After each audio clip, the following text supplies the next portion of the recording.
इस क्लास में मैं आपको बताने वाला हूँ एक बहुत ही इम्पोर्टेंट टॉपिक, यानी कि ब्लड कैपिलरीज़ के बारे में। ठीक है, तो हम लोग ब्लड कैपिलरीज़ को आज शुरू करने वाले हैं और आज ही के क्लास में ख़त्म भी कर देंगे। ठीक है, देखिए ब्लड कैपिलरीज़ के बारे में हम लोग पढ़ेंगे। आपके सामने ये डायग्राम बनाया गया है, एनसीईआरटी में भी आपके सामने ये डायग्राम देखिएगा, एनसीईआरटी में भी ये डायग्राम दिया गया।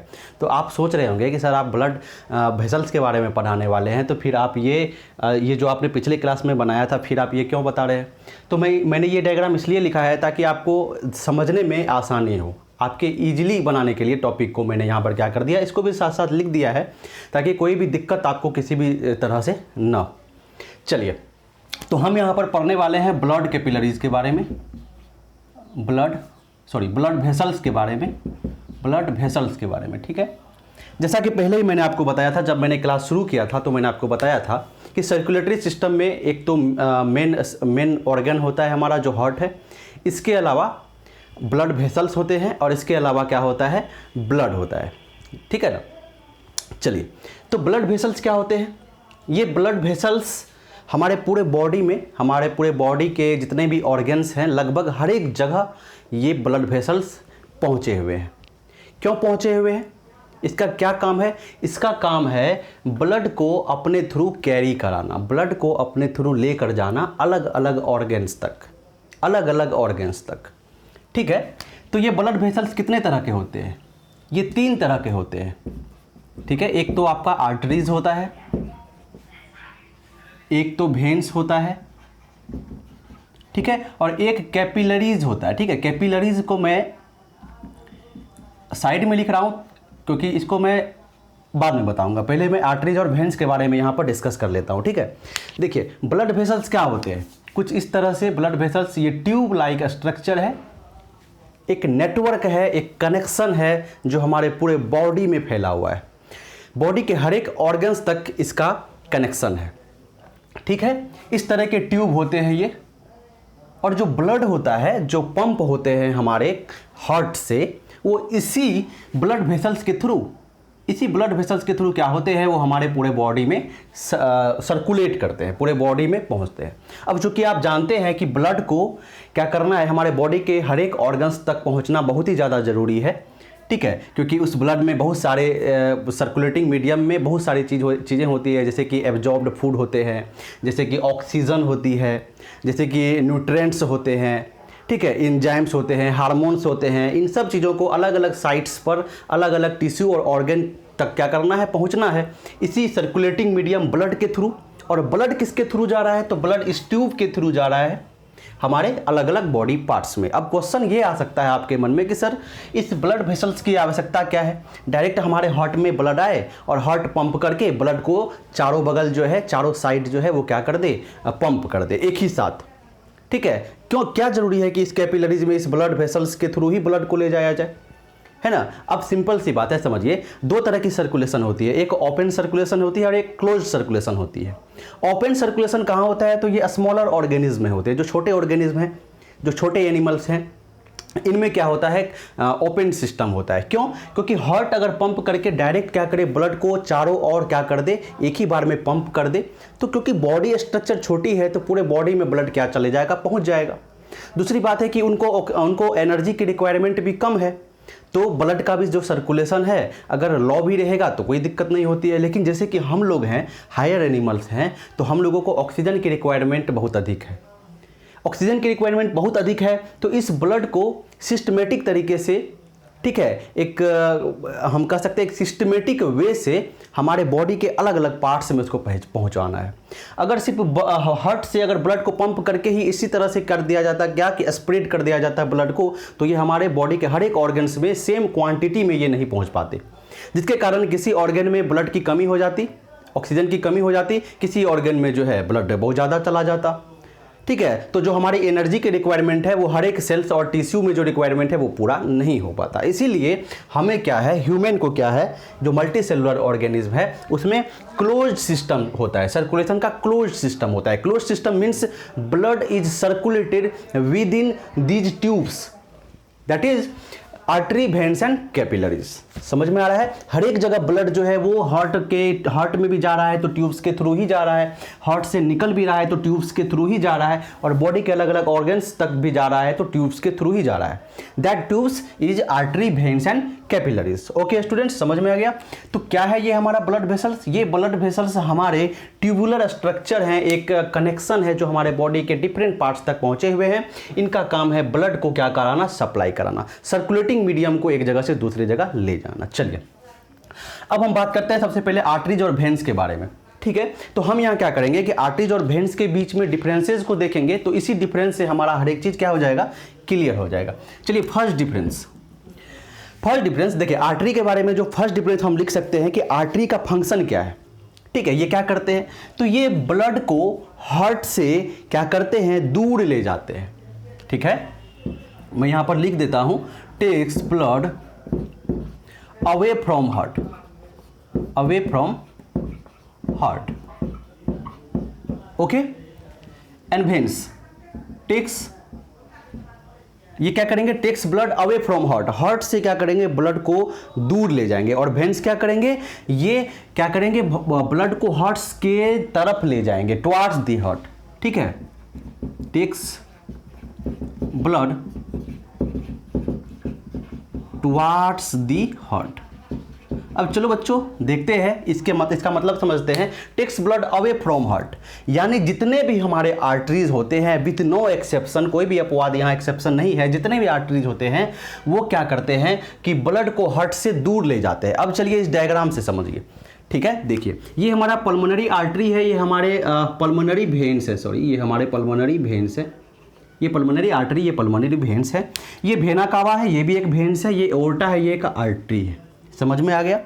अब देखो कि इस हार्ट में जो ब्लड आ रहा है, जो इन कर रहा है, कहां कहां से आ रहा है, इस बात को समझना है ना? ब्लड कहां कहां से इसके अंदर आ रहा है, इस चीज को समझिए। देखिए बहुत क्लियर होने वाला है आप लोगों का, एकदम क्लियर होने वाला है। देखिए ये हमारा हार्ट है और ये हमारा, ठीक है, क्या है? हार्ट है। हार्ट नहीं है एक्चुअली में, हार्ट तो एक ही होता है। ये हमारा पूरा का पूरा क्या है? हमने इसको बनाया, हार्ट बनाया है, और यहां पर 4 वेंट्रिकल शो किया हुआ है, 1 2 3 4। चलिए अगर आपको याद हो तो आप याद कीजिए कि जो इम्प्योर ब्लड होते थे, है ना, जो इम्प्योर ब्लड होते थे वो कहाँ से कहाँ जाते थे? वो हमारे बॉडी से कलेक्ट होकर, ठीक है, इस वेना कावा के द्वारा, वेन्स के द्वारा हमारे हार्ट में आता था। ठीक है, किस ऑर्ट्रिया में आता था? याद कीजिए, ऑर्ट्रिया में आता था, याद कीजिए। देखिए समझिए, अच्छे से समझिए, देखिए धीरे धीरे समझिए, कोई दिक्कत नहीं है। देखिए takes blood towards the heart, heart की तरफ ब्लड लेकर जाने वाला वेन्स होता है। क्या होता है? वेन्स होता है। समझ में आ गया बच्चों?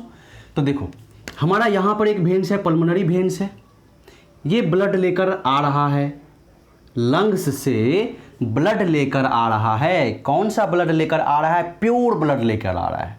कौन सा ब्लड? Pure blood. ये पल्मोनरी वेन्स प्योर ब्लड को लेकर हमारे हार्ट में आ रहा है, हार्ट की ओर आ रहा है। समझ में आ गया?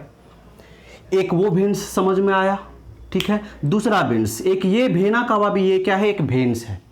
ये वेना कावा भी एक वेन्स है, ठीक है। वेना कावा क्यों बोलते हैं? क्योंकि जो ये इस वेन्स का जो ल्यूमेन है वो ज़्यादा क्या है? ज़्यादा वाइडर है, ज़्यादा जो है मोटा है ये, ठीक है। तो ये वेना कावा भी क्या कर रहा है? आप लोगों को जब याद होगा तो मैंने क्या बताया था कि ये प्योर ब्लड कहाँ आ रहा है? जो है वो हार्ट की ओर आ रहा है। किसके थ्रू आ रहा है? पल्मोनरी वेन्स के थ्रू आ रहा है, ठीक है। और यहाँ से जो ये ये ब्लड जा रहा है, सॉरी ब्लड नहीं, ब्लड, यहाँ से जो ब्लड जा रहा है, ये भी ब्लड कैसा ब्लड है? ये भी प्योर ब्लड है ना। तो ये हो गया vena cava, sorry impure blood है। ये कैसा ब्लड? इम्प्योर ब्लड है। ये इम्प्योर ब्लड जो है वो कहाँ जा रहा है? ये भी कहाँ जा रहा है? हार्ट की तरफ जा रहा है, इस वाले साइड में, इस तरफ के वेंट्रिकल्स में। तो देखिए ये वेना कावा भी ब्लड को कहाँ लेकर जा रहा है? हार्ट की तरफ जा रहा है। और ये जो पल्मोनरी वेन है ये भी ब्लड को कहाँ लेकर जा रहा है? तो हार्ट की तरफ ही लेकर जा रहा है। इसका कोई भी एक्सेप्शन नहीं है।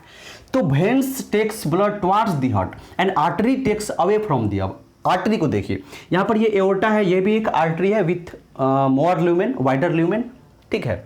और एक ये पल्मोनरी आर्टरी है। अब देखो कि ब्लड यहाँ से क्या हो रहा है? निकल रहा है, इस पल्मोनरी आर्टरी से होते हुए लंग्स की ओर जा रहा है, तो हार्ट से दूर जा रहा है, कंफर्म। और ये जो एओर्टा है, ये एओर्टा भी क्या कर रहा है, इस ब्लड को निकालकर इस एओर्टा से ब्लड कहाँ जा रहा है, वो इस बॉडी ऑर्गन्स के कैपिलरीज की तरफ जा रहा है, बॉडी ऑर्गन्स की कैपिलरीज की तरफ जा रहा है। क्लियर हो गया बच्चों। तो ये भी जो एओर्टा है यानी आर्टरी है, ये क्या कर रहा है, ब्लड को दूर लेकर जा रहा है। एकदम बताइए, क्लियर हो गई बात। चलिए, तो जितने भी वेन्स हैं वो ब्लड को हार्ट की तरफ ले जाते हैं, हार्ट की तरफ ले जाते हैं, और जितने भी आर्टरी हैं वो ब्लड को हार्ट से दूर ले जाते हैं, हार्ट से क्या होते हैं, दूर ले जाते हैं। क्लियर। चलिए सेकंड डिफरेंस को देखते हैं।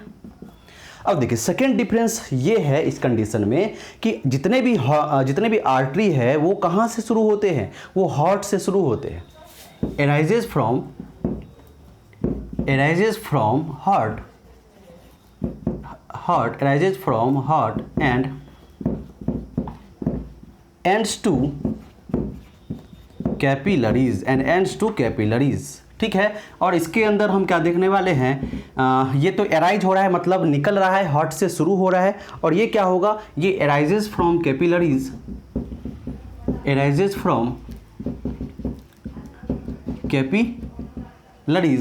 एंड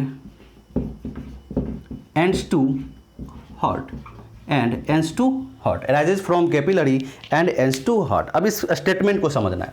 देखिए जितने भी आर्टरीज होते हैं वो कहाँ से शुरू होते हैं, वो हार्ट से एराइज होते हैं, हार्ट से शुरू होते हैं। देखो यहाँ पर अच्छे से देखना है। हमने देखा ये एक एओर्टा है, ये भी एक आर्टरी है, ये कहाँ से शुरू हो रहा है, ये देखिए ये इसका ओरिजिन पॉइंट है, हार्ट से ये क्या हो रहा है, निकल रहा है, हार्ट से ही शुरू हो रहा है, कहने का मतलब ये हार्ट से शुरू हो रहे हैं। ठीक है।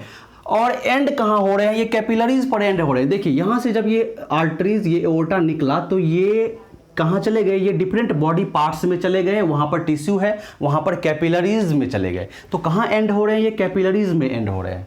ठीक है। एक और आर्टरी है यहाँ पर, ये भी देखिए, ये भी कहाँ से ओरिजिनेट हो रहा है, ये शुरू हो रहा है, इस हार्ट से निकल रहा है, और कहाँ एंड हो रहा है, कैपिलरीज पर ये एंड हो गया। मैंने एंड क्यों कहा, क्योंकि इधर वेन्स है, इधर आर्टरी नहीं है। उसी तरह इधर वेन्स है, इस कैपिलरी के बाद आर्टरी नहीं है। तो बच्चों एक सिंपल सी बात आपको याद रखना है कि आर्टरी क्या होता है, आर्टरी इधर से निकल कर आया, फिर ये किस में, अगर ये टिश्यू में चले गए, किस में चले गए, अगर यहाँ पर सपोज दैट कि यहाँ पर कोई टिश्यू है, तो टिश्यू में जैसे ही गए तो ये किस में ब्रांच हो जाते हैं, ये कैपिलरीज में बदल जाते हैं। और जब इस टिश्यू से ये बाहर निकलते हैं तो ये किस में बदल जाता है, ये वेन्स में बदल जाता है। और ये क्या है हमारा, आर्टरीज। ये क्या है, आर्टरीज।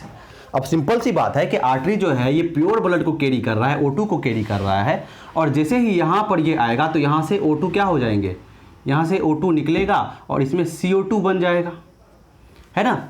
तो ये इम्प्योर ब्लड किस में आ जाएंगे, वेन्स में आ जाएंगे। हम सभी जानते हैं कि वेन्स इम्प्योर ब्लड को कैरी करता है। तो सिंपल सी बात है, ये कहाँ से अराइज हो रहे हैं, ये हार्ट से शुरू हो रहे हैं। एक बार फिर से देख लो बच्चों, ये एओर्टा है, ये हार्ट से शुरू हो रहा है, और कहाँ एंड हो जा रहा है, ये कैपिलरीज पर, डिफरेंट बॉडी पार्ट्स के कैपिलरीज पर एंड हो रहा है। उसके बाद ये हमारा पल्मोनरी आर्टरी है, ये भी कहाँ जाकर एंड्स हो रहा है, तो ये लंग्स के कैपिलरीज पर एंड हो रहा है। तो बस यही सिंपल सी बात जो आपको समझानी थी कि ये अराइज फ्रॉम कहाँ होते हैं और एंड्स कहाँ करते हैं। ठीक है। तो हार्ट से ये अराइज होते हैं और ऑर्गन के कैपिलरीज पर एंड कर जाते हैं, और ये कैपिलरीज से शुरू ही होते हैं। देखिए ये कैपिलरीज के बाद यहाँ से वेन शुरू हुआ, ठीक है, यहाँ से वेन शुरू हुआ और हार्ट में जाकर इसका एंड हो गया, द एंड हो गया। यहाँ देखिए, यहाँ कैपिलरीज के बाद यहाँ से वेन शुरू हुआ और हार्ट में जाकर ये क्या हो गए, एंड हो गए। अच्छे से समझ में आ रहा है। चलिए थर्ड पॉइंट को देखते हैं हम लोग। तीसरा जो बेसिक डिफरेंस है वो क्या है कि आर्टरीज जो है ये प्योर ब्लड को कैरी करते हैं। कैसे ब्लड को, प्योर ब्लड को कैरी करते हैं, प्योर ब्लड। ठीक है, कैरी प्योर ब्लड। ठीक है। चलिए इस कैरी से आप कैरी मिनाटी नहीं समझिएगा, है ना, ये तो हमारा अपना सब्जेक्ट है। तो कैरी प्योर ब्लड, और ये क्या करता है, carry impure blood, carry impure blood. ठीक है, विथ एक्सेप्शन, यहाँ एक्सेप्शन है। ठीक है, जो प्योर ब्लड, जो आर्टरी प्योर ब्लड कैरी करेंगे मतलब वो अपना नॉर्मल काम कर रहे हैं, तो इसको हम लोग सिस्टमेटिक आर्टरी भी बोल देंगे। सिस्टमेटिक आर्टरी भी इसे हम क्या करेंगे, बोल देंगे। ठीक है। और जो ब्लड, मतलब वेन्स अपना क्या कर रहे हैं, नॉर्मल काम कर रहे हैं, इम्प्योर ब्लड को लेकर जा रहे हैं, तो इसको हम लोग क्या बोल देंगे, सिस्टमेटिक वेन्स बोल देंगे, सिस्टमेटिक वेन्स बोल देंगे। क्लियर हो गया आप लोगों को। तो ये जो वेना कावा है ये अपना नॉर्मल काम कर रहा है भाई, ये कार्बन डाइऑक्साइड लेकर जा रहा है और ये एओर्टा ऑक्सीजन लेके जा रहा है, अपना नॉर्मल काम कर रहा है। तो इस वेना कावा को हम सिस्टमेटिक वेन्स भी बोल सकते हैं और इस आर्टरी को एओर्टा को हम सिस्टमेटिक आर्टरी भी बोल सकते हैं। चलिए विथ एक्सेप्शन क्या है यहाँ पर, एक्सेप्शन को समझना है।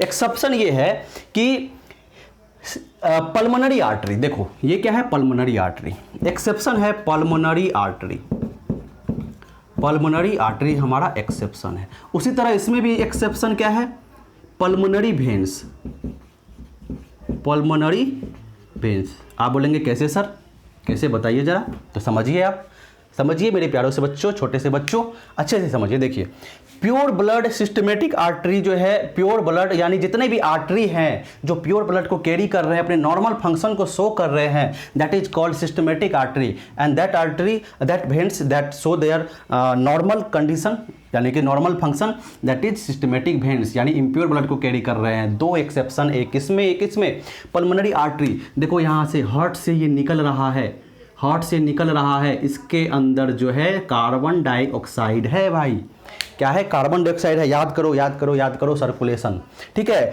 तो ये पल्मोनरी आर्टरी कार्बन डाइऑक्साइड लेकर लंग्स की तरफ जा रहा है ब्लड को प्योर करवाने के लिए। तो ये पल्मोनरी आर्टरी क्या कैरी कर रहे हैं, इम्प्योर ब्लड कैरी कर रहा है, pulmonary artery impure blood carry कर रहा है, इम्प्योर ब्लड, ठीक है। चूंकि ये लंग्स से जुड़े हुए हैं, ये आर्टरी हार्ट को लंग्स से जोड़ती है, इसीलिए इसको पल्मोनरी आर्टरी बोलते हैं, है ना।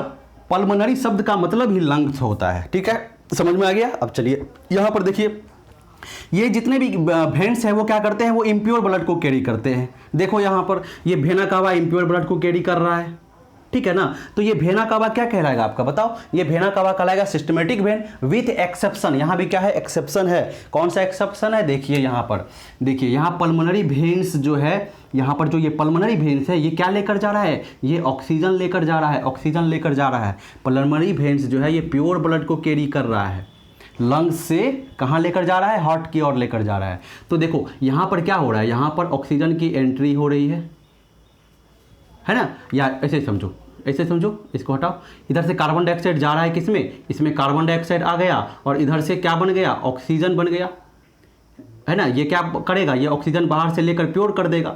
यहाँ पर कार्बन डाइऑक्साइड यहाँ गया, अब ये कार्बन डाइऑक्साइड यहाँ से बाहर चले जाएंगे और उधर से यहाँ पर क्या आ जाएंगे, ऑक्सीजन आ जाएंगे और ये ऑक्सीजन इधर से आ जाएगा, तो ब्लड क्या हो जाएगा, प्योर हो जाएगा, है ना। कैपिलरीज, जहाँ भी कैपिलरीज होंगे वहाँ एक्सचेंज होगा, है ना, जहां भी कैपिलरीज होंगे वहां एक्सचेंज होगा। उसी तरह देखो यहां पर क्या जा रहा था, इसमें क्या चीज़ है, ऑक्सीजन है, तो इसके अंदर तो आ गया ऑक्सीजन, लेकिन जब इससे बाहर इसमें जब आ गया तो ये क्या निकला, ये कार्बन डाइऑक्साइड निकला, यहां भी एक्सचेंज हुआ। तो ये एक्सचेंज वाली बात आपको क्या करना है, याद रखना है। तो ये क्या कर रहे हैं, ये प्योर ब्लड को लेकर जा रहे हैं, ये इम्प्योर ब्लड को लेकर जा रहे हैं। जब अपना नॉर्मल फंक्शन दिखा रहे हैं तो ये सिस्टमेटिक आर्टरी और सिस्टमेटिक वेन्स कहलाएंगे, बट जब ये अपने नॉर्मल फंक्शन को शो नहीं कर रहे हैं, एक्सेप्शन के रूप में है, तो ये पल्मोनरी आर्टरी और पल्मोनरी वेन्स कहलाएंगे। It's clear. चलिए बच्चों, तो थर्ड पॉइंट भी हम लोगों ने समझ लिया। अब नेक्स्ट पॉइंट को, फोर्थ पॉइंट को समझते हैं। फोर्थ पॉइंट हमारा ये है कि आर्टरीज के जो वाल होते हैं ना, जो आर्टरीज के वाल होते हैं ये थिक होते हैं और नॉन कोलेप्सेबल होते हैं, ठीक है। आर्टरीज का जो ये वाल है, ये आर्टरीज का जो वाल है ये कैसा होता है, ये आर्टरीज का जो वाल है ये कैसा होता है, ये थिक होते हैं, मोटे होते हैं। ये दीवार जो है ये मोटा होता है, ठीक है, ये दीवार जो है मोटा होता है, दीवार मोटा होता है, ठीक है। तो हम यहाँ बोल सकते हैं कि दीवार जो है, जो वाल है, आर्टरीज के जो वाल होते हैं वो कैसे होते हैं, वो मोटे होते हैं, ठीक है। वाल इज थिक, वाल इज थिक, वाल क्या होते हैं, मोटे होते हैं। अब वाल थिक है तो नॉन कोलेप्सेबल भी है, नॉन कोलेप्सेबल भी है, कहने का मतलब ये जल्दी ब्रेक नहीं करते हैं, ठीक है ना। वाल थिक है और नॉन कोलेप्सेबल है। अब इसी से जुड़ा हुआ अब इसमें देख लीजिए, है ना, ये देखिए, ये अगर वेन्स है हमारा, ये वेन्स है, ठीक है, तो इसके जो वाल होते हैं ये पतले होते हैं, पतले होते हैं, इसके वाल्स पतले होते हैं। तो हम बोल सकते हैं wall is thin, wall is thin and, wall is thin and collapsible, collapsible, ठीक है। ये जो है वो पतले होते हैं और कोलेप्सेबल होते हैं, मतलब ये कभी कभी रैप्चर कर जाते हैं। तो हमारे ब्लड से कभी हमें क्या होता है कि कोई पिन गड़ जाता है या कोई ऐसा छोटा मोटा इंजरी होता है, तो वो जो ब्लड निकलता है वो कहाँ से निकलता है, वो हमारे पल्मोनरी वेन से ही निकलता है ना। कोई भी वेन्स हो वो वेन से ही निकलता है, समझ में आ रहा है। चलिए तो wall thick and non collapsible. Next point देखो, देखिए अगर वाल मोटा होगा, आप समझिए ये वाल है, अगर ये वाल को हम मोटा कर दें इस तरह से, वाल को हम जब मोटा कर दें इसको, तो क्या हो जाएगा, ये जो ल्यूमेन है, ये बीच का जो गैप है वो क्या हो जाएगा, वो तो छोटा हो जाएगा, ल्यूमेन छोटा हो जाएगा, स्पेस कम हो जाएगा इसके अंदर। तो हम बोल सकते हैं कि आर्टरीज का जो ल्यूमेन होगा वो कैसा हो जाएगा, नैरो हो जाएगा। जो ल्यूमेन है वो कैसा हो जाएगा, नैरो हो जाएगा। नैरो मतलब ये जो रास्ता है ना वो छोटा हो जाएगा। और वेन्स की यहाँ पर हम बात करें तो यहाँ पर क्या है कि नैरो कैसा हो जाएगा, नैरो जो है वो वाइडर रहेगा, वाइडर रहेगा। कहने का मतलब यहाँ क्या चीज़ है कि जो वाल है वेन्स के वो क्या होते हैं, पतले होते हैं। तो पतला होने के कारण यहाँ पर जो ल्यूमेन है वो ज़्यादा मोटा बचेगा, ठीक है, तो ये वाइडर होंगे। समझ में आ गया। नेक्स्ट पॉइंट देखिए यहाँ पर, नेक्स्ट पॉइंट ये है कि आर्टरीज के केस में, आर्टरीज के कंडीशन में क्या है कि अब देखिए अगर आर्टरीज में यहाँ पर नैरो बहुत कम हो गया, मतलब ये नैरो है, मतलब स्पेस बहुत कम है, तो ब्लड जो यहाँ से फ्लो करेगा आर्टरीज के थ्रू तो वो अंडर हाई प्रेशर फ्लो करेगा, है ना, क्योंकि बहुत कम स्पेस है, बहुत दबा हुआ है, ये स्पेस बहुत कम है। तो ब्लड जो कैरी करेगा ये आर्टरी वो हाई प्रेशर से कैरी करेगा। किस चीज़ से करेगा, हाई प्रेशर से कैरी करेगा। तो हम लिख सकते हैं carry blood under high pressure, carry blood under high pressure, ठीक है। और इसके कंडीशन में हम यहाँ क्या बोल सकते हैं, देखो ल्यूमेन जब बड़ा है तो ब्लड इजीली फ्लो करेगा, तो कम प्रेशर के साथ, है ना, तो हम क्या बोल सकते हैं, carry blood under low pressure, carry blood under low pressure. समझ में आता है ये बात। चलिए, तो समझ में आ गई। तो चलिए, बहुत ही इजी बात है। जो मेन जो आपको इस कंडीशन में समझाना था हमको उस डायग्राम से, वो क्या था, वो पॉइंट नंबर 1, 2 और पॉइंट नंबर 3 था, जो आपको उस डायग्राम से अच्छे से समझ में आता। और ये सब तो छोटी छोटी बातें हैं। चलिए नेक्स्ट एक और पॉइंट है यहाँ पर आर्टरीज के केस में। आर्टरीज के केस में एक और बात क्या है यहाँ पर कि जो आर्टरीज होते हैं ये कहाँ मौजूद होते हैं, तो ये हमारे बॉडी के डीपर जोन में मौजूद होते हैं, है ना। अगर सुपरफिशियली हम देखें, अगर हमारा ये स्किन है तो हमारे स्किन के ऊपर में यहाँ पर क्या दिखेंगे, यहाँ वेन्स नहीं दिखेगा, यहाँ आर्टरीज जो है, सॉरी यहाँ वेन्स दिखेगा, यहाँ आर्टरीज नहीं दिखेगा, क्योंकि आर्टरीज जो है ये टिश्यू के बीचों बीच पास किए हुए हैं, टिश्यू के अंदर घुसे हुए हैं, डीपर जोन, हमारे बॉडी के डीपर जोन में ये मौजूद है। तो हम बोल सकते हैं present in deeper zone of our body, deeper zone of our body, ठीक है। और इस कंडीशन में हम कह सकते हैं क्या चीज, कैपिलर वेन्स के कंडीशन में प्रेजेंट सुपरफिशियली, है ना, जो वेन्स हैं वो सुपरफिशियली प्रेजेंट होते हैं। अगर हमारे स्किन के नीचे अगर हम देखना चाहे तो ये हमारे आर्टरीज नहीं होंगे, ये हमारे बर्ड्स जो है ब्लड, ये हमारे वेन्स होंगे, ये हमारे आर्टरीज नहीं होंगे, ये हमारे क्या होंगे, वेन्स होंगे। तो हमें जब छोटा मोटा कट लगता है, छोटी मोटी इंजरी होती है, तो वो हमारा क्या कटता है एक्चुअली में, वो हमारा वेन्स कटता है, ब्लड हमारे वेन्स से निकलता है। समझ में आ गई ये बात। चलिए, तो ये आर्टरीज और वेन्स के बीच में आपको डिफरेंस भी पता चल गया और इसके साथ ही बहुत सारी चीज़ें आपको पता चल गई। तो जो मेन पॉइंट है, ये 3 जो डिफरेंस है ये वेरी वेरी इंपॉर्टेंट है। ये 3 डिफरेंस आपको ज़्यादा याद करके रखना है कि जो आर्टरीज है वो ब्लड को हार्ट से दूर ले जाता है। तो देख रहे हैं जितने भी आर्टरीज हैं, जो एओर्टा है वो भी ब्लड को हार्ट से दूर लेकर जा रहा है, ठीक है, या पल्मोनरी आर्टरी है ये भी हार्ट से ब्लड को दूर लेकर जा रहा है। और वेन्स जो है ब्लड को हार्ट की ओर ले जाता है, जैसे पल्मोनरी वेन्स है तो ब्लड को हार्ट की ओर ले गया, और वेना कावा भी है तो ब्लड को हार्ट की ओर लेकर जा रहा है। सेकेंड आपको मैंने बताया कि ये कहाँ से शुरू होता है, ये हार्ट से शुरू होता है, आर्टरीज और कैपिलरीज पर एंड हो जाता है। तो देखिए ये एओर्टा भी हार्ट से शुरू हो रहा है और कैपिलरीज पे जाके एंड हो गया। एंड कहने का मतलब इधर जो अब निकल रहा है ब्लड वेसल्स वो अब वेन्स बन जाएंगे, वो अब क्या होंगे, वो अब आर्टरी नहीं होंगे। और इस कंडीशन में क्या है कि ये कैपिलरीज से शुरू होते हैं और हार्ट पर जाकर ख़त्म हो जाते हैं। तो देखिए इस कैपिलरीज के बाद यहाँ पर वेन्स शुरू होगा, ठीक है। तो यह किस में जाके ख़त्म हो रहे हैं, ये हार्ट में जाकर ख़त्म हो रहा है। उसी तरह यहाँ पर भी देखो आप कि arise from capillary and ends to heart, ये क्या हो रहा है कि कैपिलरीज से शुरू हो रहा है और हार्ट पे जाकर एंड हो रहा है। समझ में आ गया। उसके बाद ये जो है प्योर ब्लड कैरी करते हैं, ये क्या करता है, प्योर ब्लड कैरी करता है। आर्टरीज और वेन्स क्या करते हैं, इम्प्योर ब्लड कैरी करते हैं। तो यहाँ देखिए ये एओर्टा जो है ये प्योर ब्लड लेके जा रहा है ऑक्सीजन वाला, वेना कावा इम्प्योर ब्लड लेके जा रहा है कार्बन डाइऑक्साइड वाला। तो इन दोनों ही वेन्स और आर्टरी को हम लोग सिस्टमेटिक वेन्स या सिस्टमेटिक एओर्टा बोल सकते हैं, जो अपने नॉर्मल फंक्शन को दिखा रहे हैं। एबनॉर्मल यहाँ पर एक्सेप्शन के केस में क्या है कि पल्मोनरी आर्टरी जो है ये इम्प्योर ब्लड को लेकर जा रहा है। तो इसको हम पल्मोनरी आर्टरी बोल रहे हैं। कहाँ लेकर जा रहा है? लंग्स की ओर लेके जा रहा है, इसीलिए इसको पल्मोनरी हमने रख दिया नाम, ठीक है। उसके बाद यहाँ पर पल्मोनरी वेन्स भी एक एक्सेप्शन है जो प्योर ब्लड को लेके जा रहा है। कहाँ से लेके जा रहा है? तो लंग्स से लेकर जा रहा है, इसीलिए हमने इसका नाम पल्मोनरी वेन्स रख दिया, ठीक है। तो यहाँ देखिए दो तरह का सर्कुलेशन होता है, एक्चुअली में दो तरह का सर्कुलेशन। एक तो होता है पल्मोनरी सर्कुलेशन, ठीक है। तो इस पूरे ऊपर वाले पार्ट को अगर हम यहाँ पर देखें, इस लंग्स को अगर हम यहाँ पर क्या कर ले, इस लंग्स को अगर कंस्टिट्यूट कर ले पल्मोनरी आर्टरी और पल्मोनरी वेन्स के साथ, तो ये हमारा पल्मोनरी सर्कुलेशन कहलाएगा। क्या कहलाएगा? Pulmonary circulation. और इधर नीचे वाला पार्ट, नीचे वाला जितने भी पार्ट है यहाँ पर, जिसमें हार्ट और एओर्टा और वेना कावा को अगर हम कंस्टिट्यूट कर ले, इंक्लूड कर ले, तो ये हमारा कौन सा कहलाएगा? ये सिस्टमेटिक सर्कुलेशन कहलाएगा, है ना। क्योंकि यहाँ पर वेना कावा भी अपना सिस्टम काम कर रहा है, मतलब अपना जो है नॉर्मल कंडीशन में काम कर रहा है, एओर्टा भी अपना नॉर्मल कंडीशन में काम कर रहा है। तो ये सिस्टमेटिक सर्कुलेशन हो गए। ये कौन सा सर्कुलेशन हो गया? सिस्टमेटिक सर्कुलेशन हो गया। और ये कौन सा सर्कुलेशन हो गया? पल्मोनरी सर्कुलेशन हो गया, पल्मोनरी सर्कुलेशन हो गया। इस बात को आप याद रखिएगा। तो चलिए स्टूडेंट्स, आर्टरी और वेन्स का पूरा काम तमाम हो गया है। अब छोटा सा हमारा कैपिलरीज है, इसके बारे में भी हम यहाँ पर डिस्कस कर ही लेते हैं। चलिए, तो देखो यहाँ पर कैपिलरीज की हम बात करते हैं। कैपिलरीज के मैंने बात के बारे में अभी यहाँ पर कैपिलरीज के बारे में मैंने आपको बताया था। कैपिलरीज एक्चुअली क्या है? तो जो आर्टरीज आ रहे हैं, ठीक है, ये आर्टरी आ रहा है, ठीक है, ये आर्टरी आ रहा है। अगर ये आर्टरी क्या लेकर जा रहा है? प्योर ब्लड लेकर जा रहा है, ठीक है। ये आर्टरी प्योर ब्लड लेकर जा रहा है, ठीक है। और यहाँ पर क्या है? यहाँ पर ये टूट गया, ये यहाँ पर टूट गया बहुत सारे आर्टरी और वेन्स के रिपीटेटिव डिवीजन से, ठीक है ना। आर्टरी और वेन्स का यहाँ पर रिपीटेटिव डिवीजन हुआ, आर्टरी और वेन्स के बहुत सारे ब्रांचेज निकल गए, है ना। ये आर्टरी एक ही गया था इधर से, लेकिन इसके बहुत सारे ब्रांच निकल गए। उसी तरह वेन्स यहाँ से निकल रहा है, यहाँ पर वेन्स के भी बहुत सारे ब्रांचेज निकल गए। तो यहाँ पर रिपीटेटिव डिवीजन, आर्टरीज और वेन्स के रिपीटेटिव डिवीजन से यहाँ पर क्या बन गया? कैपिलरीज बन गया। क्या बन गया? कैपिलरीज बन गया। समझ में आता है ये चीज़? चलिए, ये ऐसा होगा कब? ऐसा होगा जब आर्टरी कहाँ इंटर करेगा? किसी टिश्यू में इंटर करेगा। जब किसी भी टिश्यू के अंदर एंट्री करेगा आर्टरी, तो वो किस में टूट जाएगा? वो कैपिलरीज में टूट जाएगा, कैपिलरीज में। ये हमेशा के लिए सही है।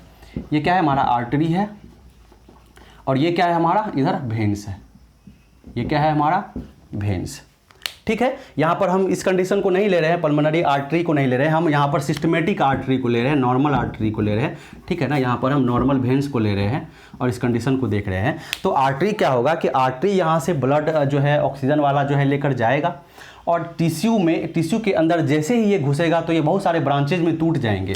इसी ब्रांचेज को हम क्या बोलेंगे? ये कैपिलरीज बोलेंगे। सिर्फ टिश्यू के अंदर ये प्रेजेंट होगा, इस बात को आपको ध्यान रख लेना है हर एक कंडीशन के लिए, ठीक है। अब देखिए यहाँ पर जो मेन फंक्शन है कैपिलरीज का, वो क्या है? मेन फंक्शन है एक्सचेंज का। मेन फंक्शन क्या है? एक्सचेंज का है। अगर इस टिश्यू से ब्लड में कोई चीज़ लेना है तो टिश्यू से वो चीज़ ब्लड में आ जाएगा, और इस ब्लड से यदि कोई चीज़ को टिश्यू में भेजना है तो इस कैपिलरी से वो चीज़ कहाँ चले जाएंगे? टिश्यू में चले जाएंगे। यानी टिश्यू से कोई चीज़ लेना है तो वो भी कैपिलरी में आएगा, और कैपिलरी से कोई चीज़ को टिश्यू के अंदर निकाल देना है बाहर, तो वो भी कैपिलरी से निकलेगा। ये चीज़ समझ में आ रही है आपको? नॉर्मल सी कंडीशन है। चलिए, तो ये चीज़ आपका यहाँ पर क्या हो जाता है? क्लियर हो जाता है। तो मेन जो काम है कैपिलरीज का वो क्या है? कैपिलरीज का काम है एक्सचेंज ऑफ मटेरियल्स के। ये क्या करते हैं? मटेरियल को एक्सचेंज कराते हैं, ठीक है। कहाँ बनते हैं? तो टिश्यू के अंदर बनते हैं। आर्टरीज जाता है, कैपिलरीज में टूट जाता है, फिर वेन्स बनकर निकल जाता है। तो यहाँ पर अगर ऑक्सीजन ये लेकर ये जा रहा है तो यहाँ पर भी एक एक्सचेंज हो रहा है। कौन सा एक्सचेंज? तो टिश्यू से कार्बन डाइऑक्साइड किस में आ रहे हैं? ब्लड में आ रहे हैं, ठीक है ना। यहाँ पर क्या हो रहा है? जो है इस तरह से कार्बन डाइऑक्साइड, सपोज कीजिए कि कार्बन डाइऑक्साइड इसके अंदर आ गया और यहाँ से ऑक्सीजन जो है बाहर निकल गया। तो ये अब इधर से जो ब्लड जाएगा वो कौन सा ब्लड हो जाएगा? वो इम्प्योर ब्लड हो जाएगा। कौन सा ब्लड हो जाएगा? इम्प्योर ब्लड होगा, क्योंकि यहाँ पर एक्सचेंज हो रहा है। तो हर एक जगह ऐसा ही होता है। एक एक्सेप्शन आपको मिलेगा, कहाँ पर? हम जब पढ़ेंगे अपने लेवल पर, तो किडनी के लेवल पर। किडनी में क्या होता है कि आर्टरी इधर से आता है, कैपिलरीज में ये टूटता है, लेकिन फिर से ये आर्टरी ही होता है, ये वेन्स नहीं होता है, फिर से ये आर्टरी होता है। फिर से फर्दर जब ये आगे जाता है, फिर से इस तरह से टूटता है, तब जाकर जो इधर से निकलता है तो ये क्या होता है? हमारा वेन्स होता है, ठीक है। ये एक एक्सेप्शन आज हम लोग देखेंगे किडनी के केस में, किडनी में जब हम लोग क्या चीज़ पढ़ेंगे, जब हम लोग नेफ्रॉन के स्ट्रक्चर को देखेंगे तो वहाँ आपको समझ में आएगा। तो चलिए कैपिलरीज समझ में आ गया। कैपिलरीज क्या है, तो कैपिलरीज जो है वो माइक्रो ट्यूब्यूल्स हैं जो आर्टरीज और वेन्स के रिपीटेटिव डिवीजन से फॉर्म होते हैं। ये कहाँ पर ऐसा बनता है, ऐसा टिश्यू के अंदर जाने पर बनता है। इसका मेन फंक्शन है एक्सचेंज कराना, ठीक है, मटेरियल्स का क्या कराना, एक्सचेंज कराना। तो चलो बच्चों, पूरा का पूरा जो क्लास है आपका ये वेन्स, आर्टरीज, कैपिलरीज यानी ब्लड वेसल्स का वो कंप्लीट होता है। नेक्स्ट क्लास में हम लोग सर्कुलेटिंग मीडियम यानी ब्लड के बारे में देखेंगे, उसमें कौन कौन से कंपोनेंट्स होते हैं उसके बारे में देखेंगे। तब तक के लिए वीडियो को लाइक कीजिए, इतना ज़्यादा आप लोगों के लिए मेहनत कर रहे हैं तो चैनल को सब्सक्राइब कीजिए और अपने दोस्तों के पास इस वीडियो को जरूर फैलाइए। गुड बाय, मिलते हैं नेक्स्ट क्लास में।